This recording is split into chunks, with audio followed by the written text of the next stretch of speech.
Hello बच्चों, आज हम लोग बात करने वाले हाइड्रोजन एनर्जी के बारे में। हाइड्रोजन एनर्जी क्या होता है?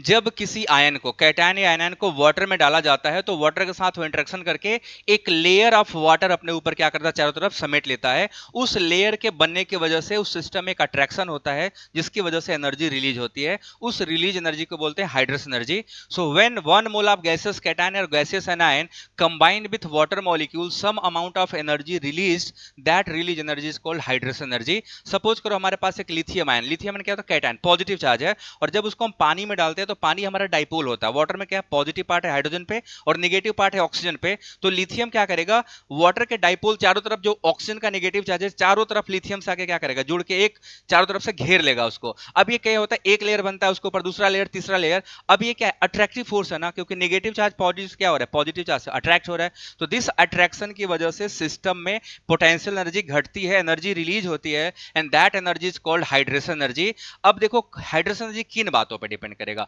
अगर हम हाइड्रोजन एनर्जी की बात करें तो दो चीजों पे डिपेंड करता है। एक कैटायन, अब मैं बेसिकली जो होता है ना, कैटायन पे ही डिपेंड करता है। एनायनों की बहुत कम होती है, कैटायनों का हाइड्रोजन एनर्जी सबसे ज्यादा होता है। तो अगर हम कैटायन की बात करें तो कैटायन जितना छोटा होगा वाटर मॉलिक्यूल उतना ज्यादा अट्रैक्ट होंगे, हाइड्रोजन एनर्जी उतना ज्यादा होगा। या दूसरे टर्म में कह लो, अगर कैटायन पे चार्ज बढ़ेगा तो हाइड्रोजन एनर्जी भी क्या होगा? बढ़ेगा। सो आप देखोगे कि साइज के इनवर्सली प्रोपोर्शनल है बट चार्ज के क्या है? Directly proportional. मतलब कि कैटायन पे जितना ज्यादा पॉजिटिव चार्ज होगा वाटर मॉलिक्यूल उतना ज्यादा हाइड्रेट होंगे, और कैटायन पे जितना कम चार्ज होगा वाटर मॉलिक्यूल उतना कम हाइड्रेटेड होंगे। मतलब वो आयन जो होगा वो कम हाइड्रेटेड होगा। सो अगर आप चाहते हो कि हाइड्रोजन एनर्जी मैक्सिमम मिले, देन साइज छोटा रखना है और चार्ज को क्या रखना है? ज्यादा। तो चार्ज के डायरेक्टली प्रोपोर्शनल और साइज के इनवर्सली प्रोपोर्शनल।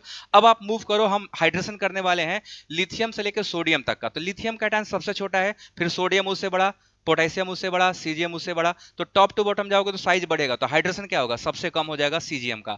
लिथियम क्या होगा? हाईएस्ट हाइड्रोजन एनर्जी रखेगा बिकॉज ऑफ स्मॉलर साइज। तो आप देखोगे लिथियम का जो सॉल्ट होता है उनका हाइड्रोजन सबसे ज्यादा होता है।